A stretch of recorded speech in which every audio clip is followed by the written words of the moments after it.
तर आज संध्याकाळचे 5 वाजलेत तरी माझ्या किचनवरती एवढा राडा का आहे? तर चला पुढे सांगते. श्री स्वामी समर्थ. Hello everyone. तर आता तुम्ही पाहतायच की संध्याकाळचे 5 वाजत आलीत आणि माझी सगळी कामं तशीच आहेत. पण सगळ्यात अगोदर तर मी सुरुवात कपडे वाळत घालण्यापासून केली. कारण कपडे धुवून तर झाली होती.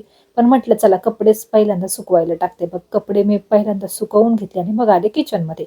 तर आज माझ्या कामांना इतका उशीर का झाला? कारण 2-3 दिवसच खूप वीक वाटत होतं. कारण पिरियडमध्ये मला भरपूर त्रास होतो आणि त्याच्यामुळेच की काय काय माहिती 2-3 दिवस खूप वीक वाटत होतं. त्यानंतर भांडी वगैरे मी किचनवरची सगळी घासून घेतली आणि मी कुकर लावून घेतला. म्हणजे कसं संध्याकाळची स्वयंपाकाची थोडीशी तयारी केली आणि मग माझा मोर्चा बेडरूमकडे वळाला. मग मी बेडरूममध्ये सगळ्यात अगोदर मुलांचं बेडरूम, कारण त्यांनी खूप खराब केलं होतं. आता सुट्ट्या आहेत ना आणि काही कामात कितीही आजारी असो, असे असे बालिश चाळे असतात ना, ते माझे चालूच असतात.